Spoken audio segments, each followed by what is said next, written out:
오늘 우리에게 주신 하나님의 말씀 보도록 하겠습니다. 오늘 우리에게 주신 하나님의 말씀은 마태복음 6장 1절에서 4절까지 말씀입니다. 마태복음 6장 1절에서 4절까지 말씀입니다.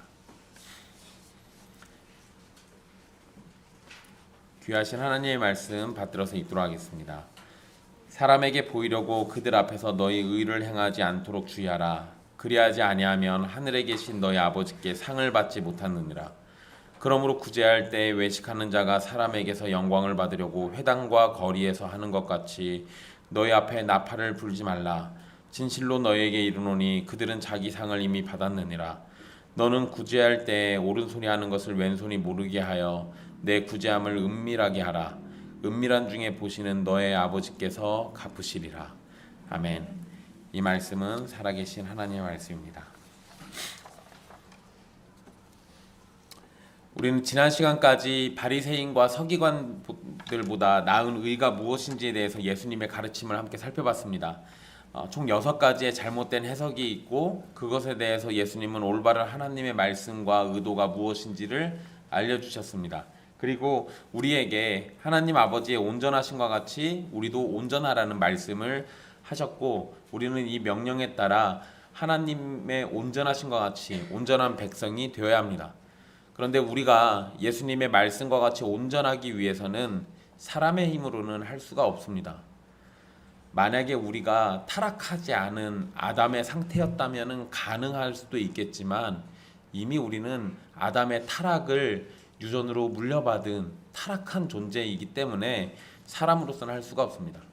그래서 오로지 예수 그리스도의 공로와 하나님의 순전하신 은혜가 있어야만 가능한 겁니다. 삼위 하나님의 은혜가 아니고는 절대로 우리는 온전할 수 없고 하나님께 용납될 수도 없고 구원을 받을 수도 없습니다. 지금까지 마태복음 5장에 기록된 산상설교를 살펴봤는데요. 이제 아직도 6장, 7장 산상설교가 남아있죠. 근데 마태복음 5장에서 팔복을 통해서 복이 있는 자인 그리스도인이 어떤 사람인지를 먼저 설명을 해줬고, 그 다음에 세상의 소금과 빛이라는 그리스도인들의 역할이 무엇인지를 말씀해 주셨습니다. 그리고 그리스도인과 율법의 관계에 대해서도 살펴봤습니다. 이게 지금까지 살펴봤던 6가지의 반제예요. 이렇게 해서 우리가 5장을 마무리했는데요. 이제 우리는 마태복음 6장을 살펴보게 될 건데, 6장에서는 좀 더 실제적인 이야기를 다루게 됩니다. 좀 더 쉽게 구분해 드리면, 마태복음 5장은 그리스도인이란 무엇인가를 말씀해 주셨다면, 6장은 그리스도인은 어떤 삶을 살아야 하는가를 가르쳐주고 계시는 겁니다. 그리고 하나님 아버지의 온전하심과 같이 우리도 온전하기 위해서 어떤 삶이 있어야 하는지를 가르쳐주시는 내용으로도 볼 수가 있습니다. 그러니까 우리는 이 말씀이 여러 가지 주제를 막 다루고 있지만 분명히 연결성을 가지고 있다. 그러니까 연속성이라는 걸 가지고 있다라는 것을 꼭 기억하셔야 돼요. 그리고 방금 말씀드렸던 것처럼 6장에서부터 이제 그리스도인들은 어떤 삶을 살아야 하는지를 이야기한다면, 이 부분은 특히나 더 우리가 이 말씀을 귀담아 듣고 이 말씀을 따라서 말씀대로 살려고 애쓰고 노력해야 한다는 것을 의미합니다. 이 내용들을 잘 기억하시면서요, 말씀을 함께 보도록 하겠습니다. 예수님은 6장에서 유대인들의 3가지 종교 행위인 구제와 기도와 금식에 대해서 말씀을 해주십니다. 이 3가지는 유대인이라면 당연히 해야 하는 필수 행위예요. 유대인들은 구제, 기도, 금식을 통해서 하나님께 복을 받게 될 것이라고 생각을 했습니다. 물론 이것은 유대인들만이 가진 특징은 아니에요. 세계의 대표적인 종교들은 언제나 구제, 기도, 금식이라는 종교 행위를 가지고 있습니다.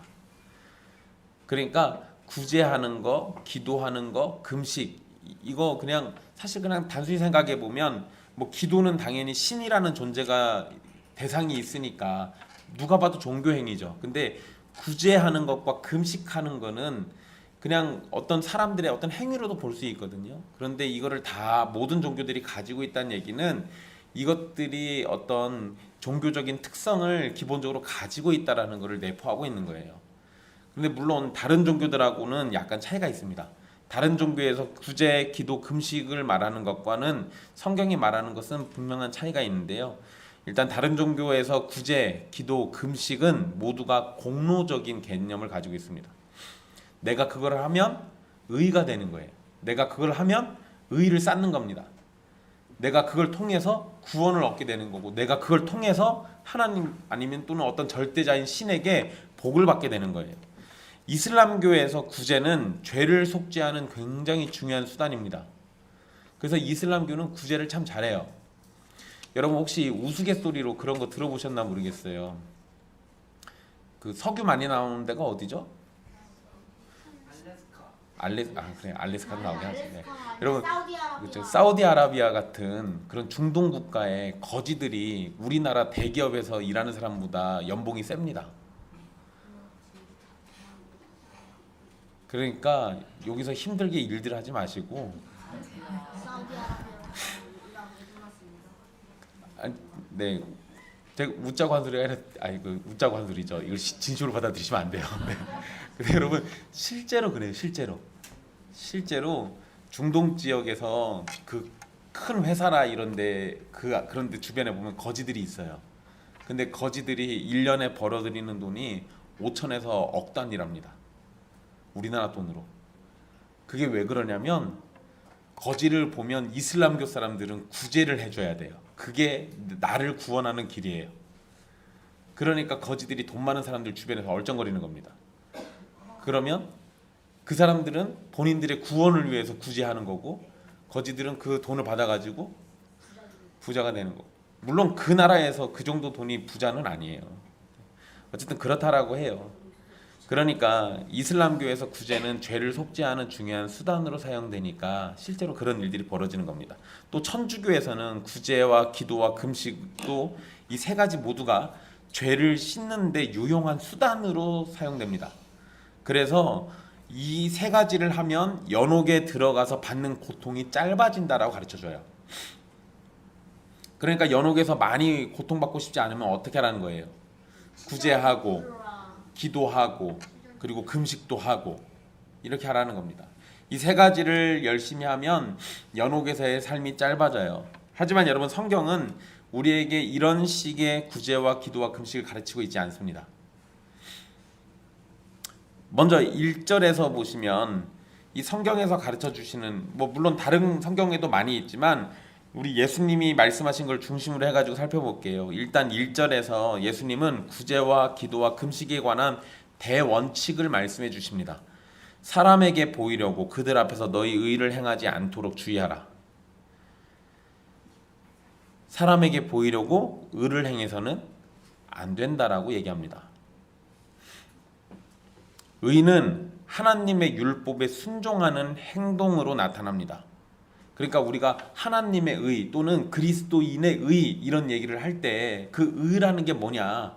내가 그냥 정의로운 마음을 가진 거냐? 아니고 그런 식으로 정의 내리지 않아요. 내가 공정한 마음을 갖는 거냐? 그런 거 아니에요. 이 의를 얘기할 때는 행위를 얘기합니다. 물론 행위는 마음으로부터 시작돼요. 그러니까 공의로운 마음이든 정의로운 마음이든 그런 마음들은 기본적으로 갖는 건데, 우리가 가져야 하는 기본적인 마음은 하나님의 뜻과 명령을 따라서 행동하려는 마음이에요. 그리고 실제로 행동하는 행위가 나타나야 의입니다. 이게 없으면 의라고 얘기하지 않아요. 그러니까 예수님이 사람에게 보이려고 그들 앞에서 너희 의를 행하지 않도록 주의해라 라고 이렇게 얘기하시는 거는, 의라는 거는 기본적으로 행동으로 드러난다라는 거를 전제하고 있는 거예요.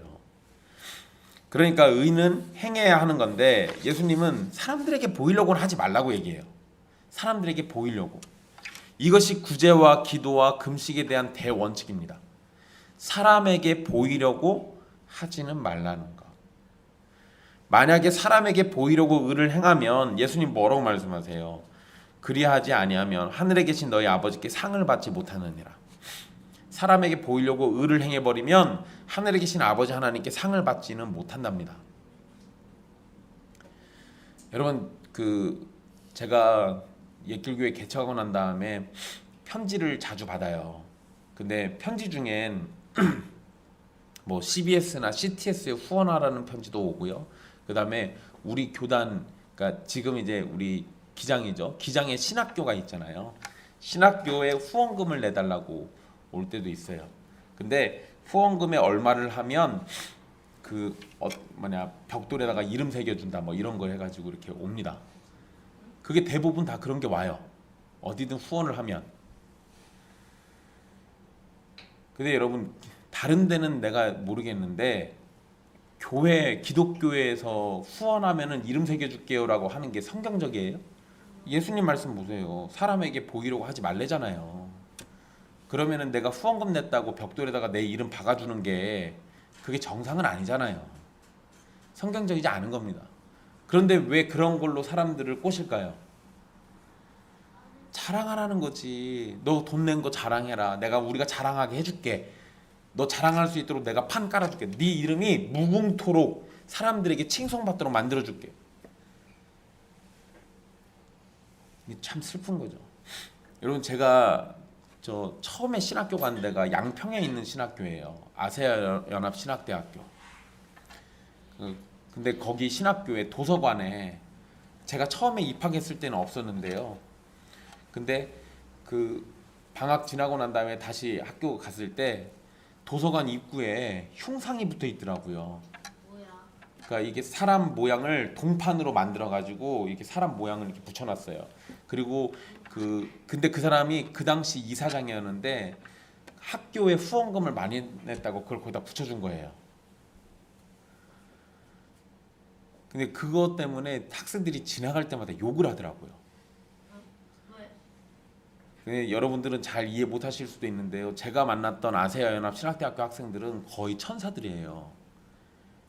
그래서 사람들이 너무 착해가지고 근데 걔네들이 그거 볼 때마다 욕해요. 비성경적인 거죠. 돈 많이 냈다고 거기다가 그걸 걸어? 이건 예수님의 말씀과 위배되는 거잖아요. 본인들이 가장 성경적인 신학교라고 자부하는 사람들인데 거기에다가 그딴 걸 걸어놨어요. 얼마나 꼴보기 싫겠어요. 그 학교 학생들이 얼마나 착하냐면요. 도서관에 5,000원짜리가 하나 떨어졌는데 아무도 안 주워가요. 내 거 아니라고. 그래가지고 그거를 게시판에다가 붙여놨어요. 돈 잃어버리신 분 찾아가세요라고. 와. 한 달이 지났는데도 안 찾아가요. 내 거 아니니까. 근데 그런 애들이 그 흉상 보고 욕하더라고요. 그러니까 여러분 생각해 보세요. 의를 드러내지 말라고 예수님이 분명히 말씀해 놓으셨는데 교회가 이런 짓 한다라는 거는 옳지 않은 거죠. 옳지 않은 거예요. 그러니까 이거를 기반으로 생각을 해보면요. 헌금 많이 냈다고 교회에서 이름 불러주는 것도 마땅하지 않은 거예요. 그렇게 하면 안 되는 겁니다. 봉사 많이 했다고 감사패 같은 거 주는 것도 마땅하지 않은 거예요. 사람에게 의를 나타내 보이는 건 애초에 하면 안 돼요. 교회가 그런 행동을 만들어줘서도 안 돼요. 사람들이 범죄하게 하는 거기 때문에. 의를 행하는 의도와 목적이 사람에게 보이기 위함인지 하나님에 대한 사랑인지를 봐야 하는 거예요. 여기에서 사람에게 보인다고 할 때 사람은 당연히 이웃을 말하는 것이 당연하겠죠. 그런데 여러분 저는 여기에 자기 자신도 포함시켜야 된다고 생각합니다. 이웃들에게 내가 이렇게 종교적인 사람이라는 걸 내보이려는 의도와 목적도 문제죠. 그런데 스스로 종교적인 행위를 하고 만족하면서 자기 자신을 스스로 자랑하는 것도 문제예요. 그런 사람들도 있거든요. 그리고 여러분 자기 자랑은 반드시 이웃들에게 자랑으로 드러나게 돼 있어요. 그러니까 나 스스로를 자랑스럽게 여기고 나 스스로를 높게 평가하고 이런 것은 자연스럽게 다른 사람들에게 자랑하고 싶은 욕망으로 분출되기 때문에 여기서 사람에게 보인다라고 예수님이 말씀하실 때는 이웃과 나 자신을 함께 포함해야 한다고 봅니다. 나 자신을 포함해서 사람에게 보이기 위한 것은 잠깐 그들의 환호와 박수와 칭찬을 들을지 모르지만 영원하신 하나님과는 아무런 상관이 없는 거예요. 여러분 살면서 지금까지 사람들에게 박수 받아보신 적이 있습니까? 뭐 한두 번은 있겠죠. 근데 그게 여러분들의 인생에 지금까지 영향을 줍니까? 사람들이 잘한다 칭찬하고 했던 게 지금까지 영향을 줘요. 제가 올해 우리 교회 식구 중에서 제일 많이 칭찬해 준 게 형원이었어요. 뭐 홈런 쳤다고 하면은 막 신나가지고 막 박수 쳐주고 그랬습니다. 근데 여러분, 제가 박수 쳐줄 때 그때 잠깐만 형원이하고 제가 기분 좋았지, 그것 때문에 지금 홈런을 안 치고 있는 이 순간에 제가 기분이 좋지는 않아요. 그때 내가 잠깐 환호해줘서 형원이랑 내가 함께 기뻐할 수는 있어도 그게 앞으로의 인생 전부에서 계속 무슨 영향을 주거나 아니면 그것 때문에 우리가 더 좋은 사람이 되거나 이러진 않잖아요. 사람들의 환호, 칭찬, 열광하는 거 잠깐이에요. 거기에 목숨 걸면 스스로를 우상화하게 됩니다. 그러니까 사람들의 환호와 박수와 칭찬에 열광하지 말라는 거예요. 그것보다 더 중요한 거는 하나님이죠. 하나님이 칭찬하시는 거는 영원해요. 사람이 칭찬하는 거는 찰나의 순간입니다. 그것 때문에 기뻐하지 말라는 거예요. 근데 사람들은 영원하신 하나님에게 칭찬받는 것보다 찰나의 순간에 사람들에게 환호성을 듣는 것을 더 좋아합니다. 왜 그럴까요? 눈에 보이지 않는 하나님과 눈에 보이는 사람의 차이예요.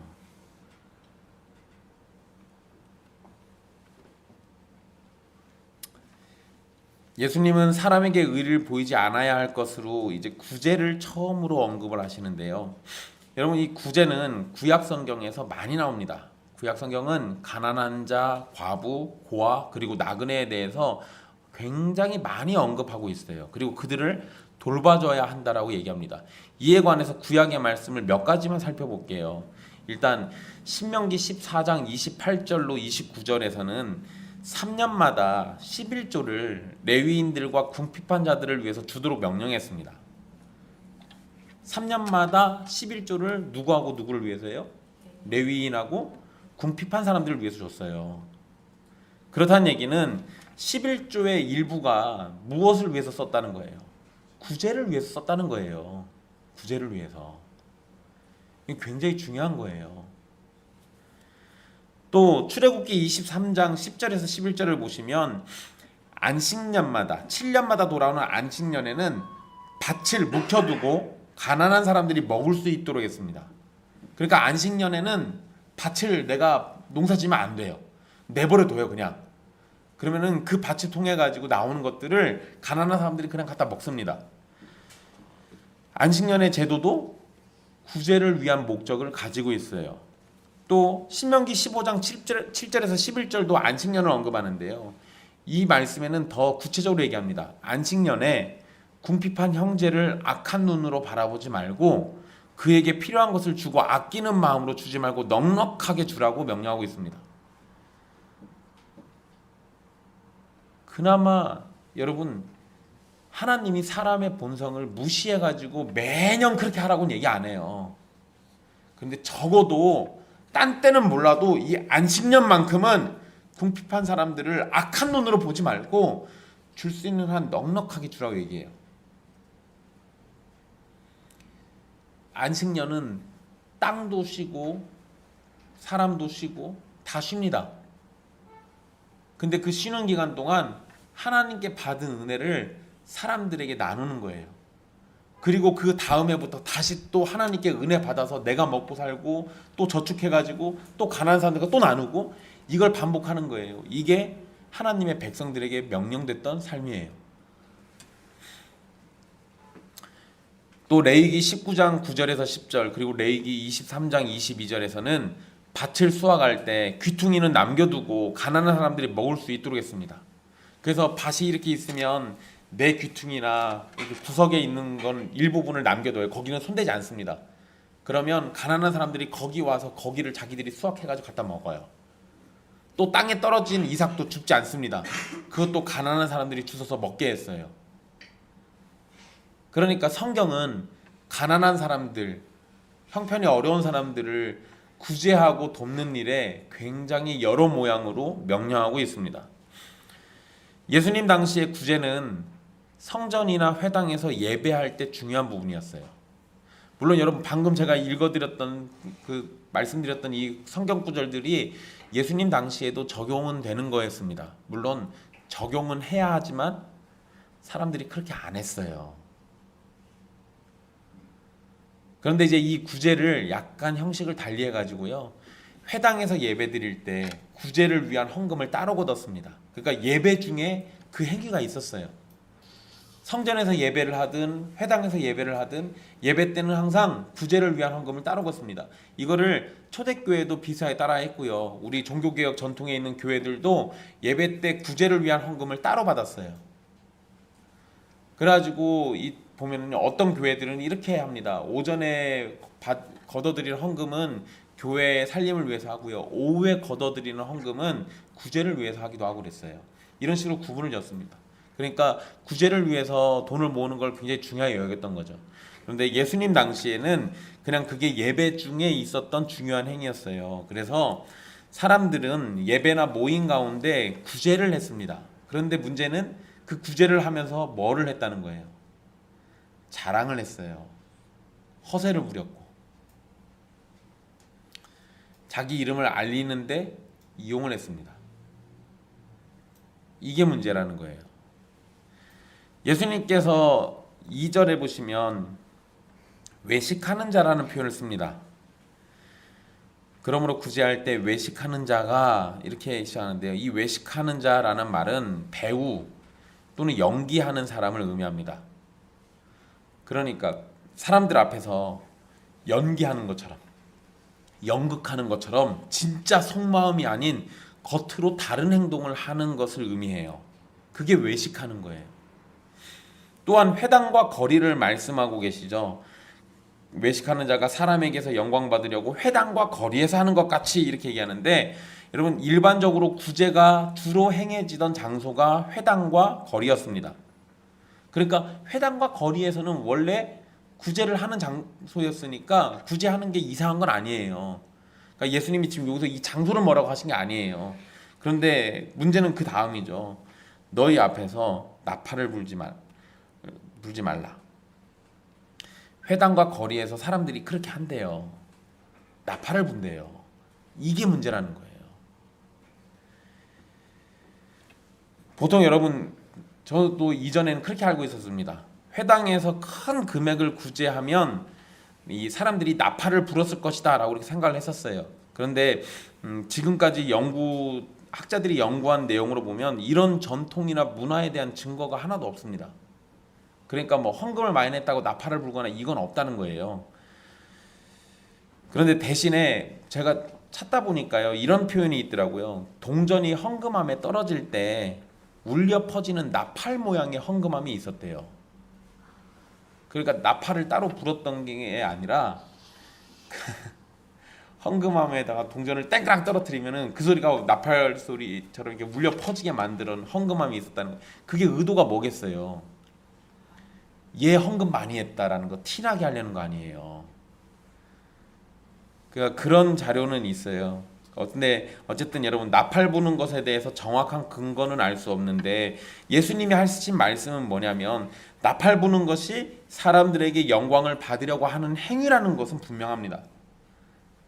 즉 구제를 할 때 사람들에게 자랑하듯이 하지 말라는 거예요. 구제 자체를 하지 말라는 게 아니에요. 회당과 거리에서 구제하면 안 된다라고 말씀하시는 게 아니에요. 사람들에게 내보이려고 그 짓 하는 게 그게 문제라는 거예요. 만약에 구제할 때 자랑하듯이 하게 되면 이미 상을 받은 것이라고 예수님은 말씀하십니다. 이전의 말씀을 정리해 보면 구제할 때 연기하듯이 하지 말고 나팔을 불면서 사람들에게 영광을 받으려고 자랑하지 말라는 겁니다. 그런데 여러분, 예수님이 이렇게만 말씀하시고 끝낸 게 아니라 3, 4절에 다른 명령을 주세요. 구제할 때 니네는 이렇게 해야 돼 라고 하시면서 구제에 대한 제대로 된 모범을 알려주십니다. 3절 말씀에 뭐라고 되어 있어요? 너는 구제할 때 오른손이 하는 것을 왼손이 모르게 하여. 그럼 오른손이 이렇게 하고 있을 때 왼손이 모르게 하려면 어떻게 해야 돼요? 이렇게? 뒷짐져서요? 아니면 주머니에다 손을 집어넣어서 이 왼손이 모르게 할까요? 이거 어떻게 하라는 소리예요, 이거? 여러분 사실 이 말씀은 유명한 말씀이어서 사람들이 많이 합니다. 그런데 어떻게 해야 오른손이 하는 것을 왼손이 모르게 할 수 있을까? 사실 여러분 오른손이 하는 것을 왼손이 모르게 한다라는 것은 불가능하죠. 이건 그러니까 예수님이 뻥치신 거예요. 맞아요? 아이 내려가면 어떻게 해? 이런 걸 과장법이라고 하죠. 그러니까 예수님이 과장해서 얘기하시는 거예요. 말이 그렇다는 거지. 진짜 그런 게 아니고 어떻게 오른손이 하는 걸 왼손이 모르게 해요. 얘를 잠깐 기절시켜가지고 할 수 있는 것도 아니고. 게다가 여러분 손에 눈과 귀가 있습니까? 애초에 그게 없어요. 그러니까 오른손이 하는 거를 왼손이 못 보게 하거나 못 듣게 하는 것도 불가능하죠. 근데 내 몸은 하나인데 느끼는 건 다 똑같이 느낄 거 아니에요. 그거 어떻게 하라는 소리예요. 예수님이 이건 그냥 과장법으로 하신 얘기입니다. 예수님의 의도는 구제를 행하는 자신도 그것을 구제로 생각하지 않고 하라는 거예요. 내가 구제하니까 이거 구제하는 거야. 또 내가 무슨 돈을 내면서 내가 누구 도우니까 이거는 구제하는 거야. 이런 식으로 의도해가지고 하는 게 아니라 그냥 가난한 사람이 있으면 긍휼의 마음으로 그냥 베푸는 거예요. 그냥 돕는 거예요. 그거를 자랑할 게 아니라는 거예요. 사람들이 많이 모이는 회당과 거리에서 나팔을 불면서 구제하는 것은 다른 사람들에게 보이는 행동입니다. 그리고 봐달라는 거죠. 나 이렇게 하고 있어. 이것 좀 봐줘. 근데 예수님은 그렇게 보이기 위한 구제를 하지 말라고 명령하셨어요. 그리고 3절 4절의 말씀은 나 자신과 관련되어 있는 말씀이에요. 오른손이 하는 일을 왼손이 모르게 하라는 말씀은 내가 구제라고 불릴 만한 일을 한 것에 의미를 두지 말고 기억도 하지 말라는 의미입니다. 우리가 구제하는 것이 뭔가 잘하는 일이라고 자기 자신을 스스로 칭찬할 수 있어요. 사실 여러분 우리 그런 거 하잖아요. 내가 뭐 좋은 일 하면 스스로 뿌듯해 하잖아요. 내가 착한 일 하면 아 잘했어 이런 생각 들잖아요. 그런데 예수님은 그냥 그러한 일조차도 하지 말라고 말씀하시는 거예요. 우리는 예수님의 십자가를 통해서 구원을 받았습니다. 성도가 살아가는 인생은 예수님을 통해서 거저받은 인생이에요. 우리가 소유한 것들은 하나도 빠짐없이 하나님께서 주신 것들입니다. 거저 얻은 생명으로 하나님이 주신 것들을 가지고 구제하는 것은 자랑할 것이 아니며 특별히 성도라면 당연히 해야 할 일이에요. 당연히 해야 할 일입니다. 마태복음 25장에 보면 예수님이 마지막 심판날에 대한 말씀을 하시잖아요. 그래서 임금이 올 때 양과 염소의 무리를 가르신다라는 말씀하시잖아요. 근데 여러분 그 말씀에서 의인들이 행한 선행에 대해서 이야기를 하시는데 의인들은 우리가 언제 그랬습니까? 라고 얘기해요. 그들은 자신들이 한 일을 당연하게 여겼지 자신의 공로나 상을 받을 이유로 여기고 있지 않는 겁니다. 하나님 나라 백성이 하나님 나라 백성답게 행동하는 것은 당연한 겁니다. 하나님 나라 백성이라면 구제하는 것은 숨쉬는 것과 같이 당연한 일이고 그것은 자랑할 일이 아니며 개인적으로 기억할 일도 아니라는 거예요. 하지만 사람들은 어릴 때부터 뭔가 잘한 일이 있으면 칭찬받고 싶고 자기 자신이 생각해도 잘했다는 생각이 들면 뿌듯한 마음을 가지면서 남들이 알아주기를 바랍니다. 그런데 예수님은 그런 생각을 하지 말라고 말씀하시는 거예요.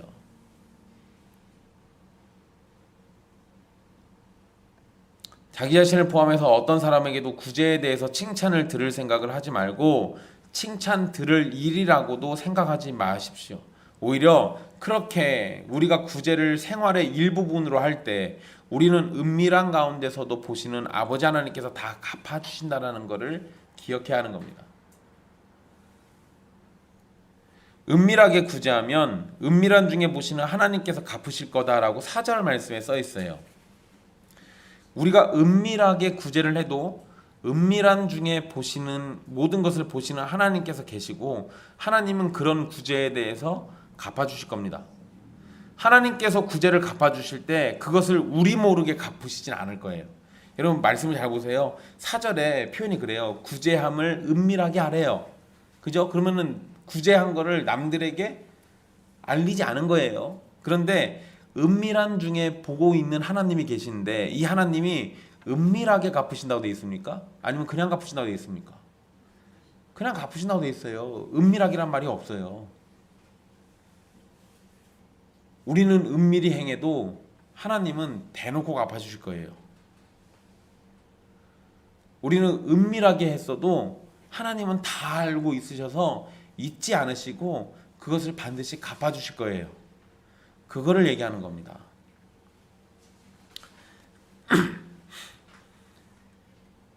마지막 날, 최후의 날에 우리에게 하나님께서 상을 주시잖아요.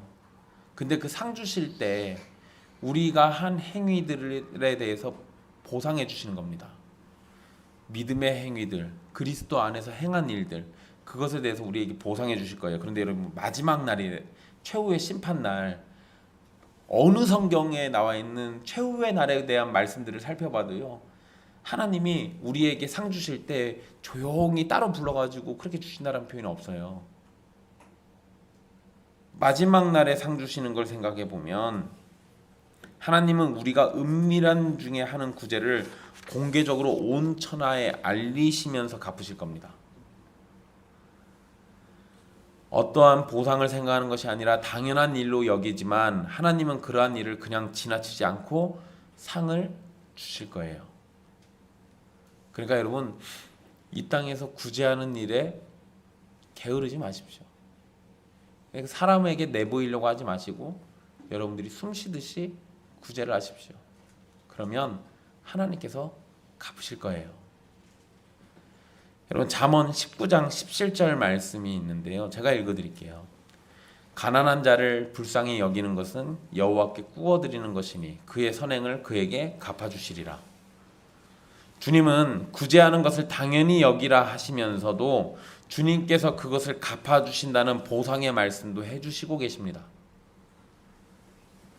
여기에서 보상이 이 땅에서의 보상일 수도 있지만 확실한 건 하나님께서 최후의 심판날에 우리에게 주시는 상급에 이게 다 포함될 거예요. 여러분, 오늘 말씀은 아주 간단합니다. 어렵지 않아요. 사람들에게 보이려고 구제라는 거룩한 행위를 하지 말라는 겁니다. 우리는 사람에게 보이려는 행동이 아니라 하나님 앞에 감사와 찬송과 예배와 사랑 가운데 행동해야 돼요. 우리가 하는 구제를 포함한 모든 선한 행동은 하나님께 드려지는 행위여야 하고 우리는 하나님을 위해서 살아야 합니다. 구제를 통해서 사람들에게 자신의 가치를 드러내려는 행위는 결국 하나님께 상을 받지 못할 겁니다. 우리는 구제를 은밀하게 해야 돼요. 아마 그러면 인간적으로 여러분은 명성을 얻지 못하고 여러분의 재산과 시간을 쓰기만 할 겁니다. 은밀한 중에 아무리 해봐야 아무도 못 알아주겠죠. 아무도 관심도 없고요. 여러분들이 구제하면 그만큼 돈은 줄 거 아니에요. 여러분들이 누군가를 도우면 그만큼 여러분들의 시간은 쓸 거 아니에요. 그러면 재산은 줄고 내 시간은 낭비되는 것 같고, 그런데 아무도 몰라주고, 그런데 그거를 이상하게 여기지 말라고요. 괜찮다고요. 세상은 몰라도 누구나 알아요. 하나님은 아세요. 하나님은 세상은 몰라줘도 하나님은 다 기억하신다고요. 처음에 말씀드렸잖아요. 세상이 환호하는 거 의미 없다니까요. 시간 지나면 그 환호가 뭘로 바뀔지도 몰라요. 여러분, 사람들의 환호가 얼마나 무서운 건지 아십니까? 예수님이 나귀 타고 예루살렘에 입성할 때 사람들이 뭐 했어요? 환호했어요. 호산나 다윗의 자손이여라고 외치면서. 그리고 딱 일주일 뒤에 뭐라고 외칩니까? 저자를 십자가에 못 박아라. 사람들의 환호가 일주일도 안 가요. 그럼 예수님이 만약에 그 환호를 마음에 두셨다면 어땠을 것 같아요? 일주일 전에 너희는 나한테 그렇게 말하지 않았잖아. 어떻게 사람의 마음이 그렇게 변해? 근데 원래 사람은 그렇게 변해요. 흔들리는 갈대 같아가지고. 만약에 예수님이 사람들의 환호를 마음에 품고 있었다면 십자가 안 짊어지셨을 겁니다.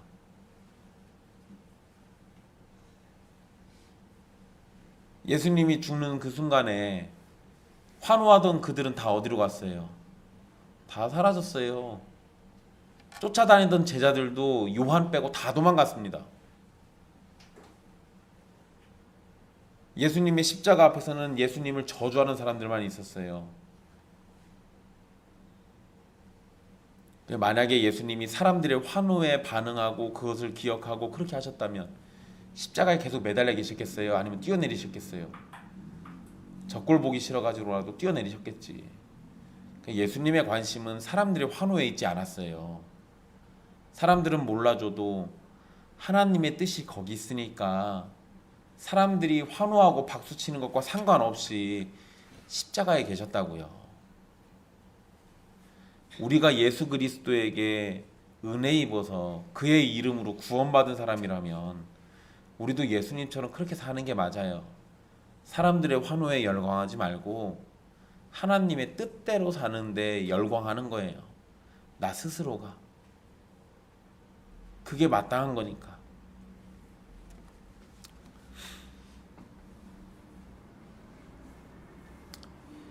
우리의 모든 것을 알고 계시는 하나님께서 은밀한 중에 다 보시면서 상을 주실 것을 믿으십시오. 그리고 누군가를 돕기 위해서 구제하는 일은 하나님께 받을 상에 비하면 하찮고 가벼운 일이 될 겁니다. 그러니 우리가 하는 구제에 집중하기보다 하나님이 주실 상을 소망하면서 하나님의 백성으로 매일을 살아가십시오. 예수 그리스도의 사람들은 은밀한 가운데 구제해야 합니다. 이 은밀함은 본인 스스로도 알아차리지 못할 정도여야 돼요. 사랑하는 형제자매 여러분, 사람이 범죄하는 것은 자신을 너무 드러내려다 보니 생겨나는 겁니다. 자신을 뽐내고 자랑하기 위해서 도둑질도 하고 거짓말도 하고 살인도 하고 하나님을 모른다고 하는 거예요. 그러나 구원받은 사람은 자신을 드러내지 않고 오히려 하나님을 나타냅니다. 그렇기에 자신을 내세우기 위해서 했던 악한 일들이 아니라 하나님의 영광을 나타내기 위한 거룩하고 영광스러운 행동들을 하게 됩니다. 그러니 마땅히 구제하는 것도 나를 내세우는 것이 아니라 하나님의 자녀이기 때문에 마땅히 그렇게 하는 것을 말하는 겁니다. 오늘날도 예수님 당시와 마찬가지로 구제가 중요하고 매우 필요한 시대입니다. 우리가 사는 이 시대는 풍요로움과 굶주림이 동시에 있습니다. 게다가 지금은 개인주의적인 시대죠. 풍요로움과 넉넉함과 여유로움이 잘 사는 것처럼 보이는 지금의 시대에 굶주리고 어려운 사람들 돕겠다고 구제하는 것은 미련한 모습으로 보이거나 아주 특별한 사람처럼 보일 겁니다.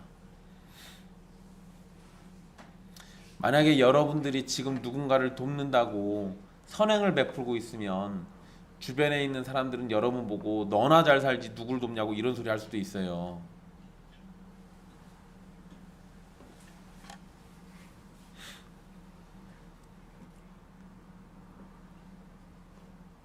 그런데 주님의 뜻이 내가 잘 살아야만 구제해도 된다가 아니잖아요. 예수님이 말씀하시는 게 넉넉하고 부유하니까 구제하라고 말씀하시는 거 아니잖아요. 내가 형편이 어려워도 내가 가난해도 나보다 더 힘들고 어려운 사람이 있으면 도와야 하는 게 마땅한 거예요. 그게 성도의 마땅한 삶이고요. 교회는 그렇게 살아야 하는 겁니다.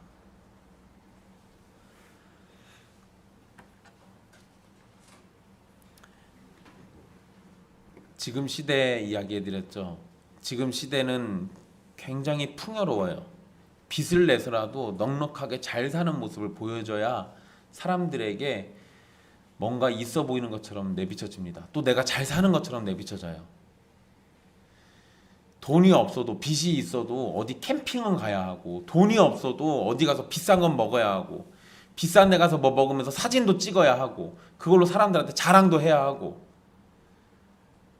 근데 여러분 그런 거 다 쫓아 살면서 예수님의 말씀대로 구제하고 살 수 있을까요? 그런데 돈 써가면서 빚져가지고 어떻게 다른 사람들을 도울 수 있겠어요? 그렇게 못해요. 내가 캠핑을 못 가더라도 굶주리는 사람을 위해서 내가 돈을 빌릴 수 있으면 빌려서라도 그런 사람들 도와주고, 나는 일할 수 있는 환경이 되고 여유가 되면 일 못해서 굶주린 사람들에게 쌀이라도 하나 더 던져주고, 그렇게 하는 게 마땅하다고요. 그렇게 살아야 하는 거고요. 지금 시대가 아무리 넉넉하게 잘 살고 사람들에게 뽐내고 사는 시대라고 해도요, 교회는 그렇게 살면 안 돼요. 성도들은 그렇게 살면 안 돼요.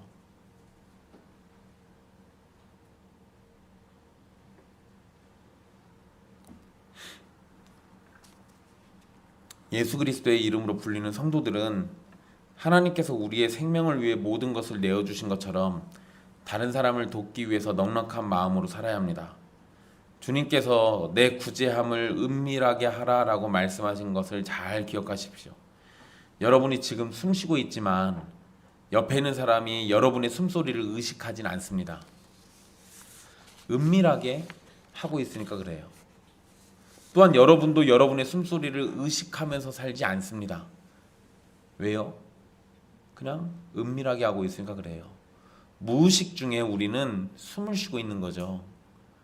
구제하는 것도 마치 숨 쉬는 것처럼 그렇게 의식하지 말고 일상의 삶처럼 하십시오. 여러분이 예수님을 통해서 구원받은 사람이 맞습니까? 여러분은 예수님을 믿는 사람이 맞는 것이 분명합니까? 그러면 여러분 자신을 포함한 다른 사람들에게 보이려는 구제를 버리고 하나님의 자녀로서 당연한 모습의 구제를 실천하며 살아가십시오. 그게 여러분들의 일상이 되도록. 그리고 그렇게 사는 것이 우리에게 요구되는 성도의 참된 구제입니다. 그리고 한 가지만 더 말씀드릴게요. 여러분, 우리 모든 사람들은, 특히 예수 그리스도의 이름으로 구원을 받은 우리는 예수 그리스도에게 구제받은 겁니다. 근데 예수님이 우리 구원하고 난 다음에 자랑하는 거 보셨습니까? 우리가 우리의 생명을 구제받은 것보다 더 값비싼 게 뭐 있어요? 없어요.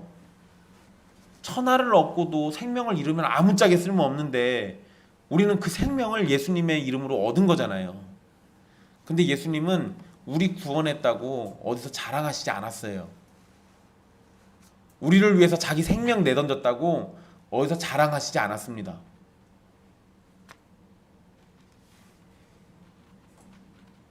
그런데 지금 예수님 어디 계세요? 하나님의 우편에 가장 영광스럽고 복된 자리에 앉아 계시잖아요. 은밀한 중에 하신 예수님의 구원 사역이 예수님의 영광스러움을 더 드러내는 겁니다. 여러분들이 은밀한 가운데 구제하고 주님의 뜻대로 살면 하나님께서 여러분들을 가장 영광스러운 자리로 불러주실 거예요. 기도하겠습니다.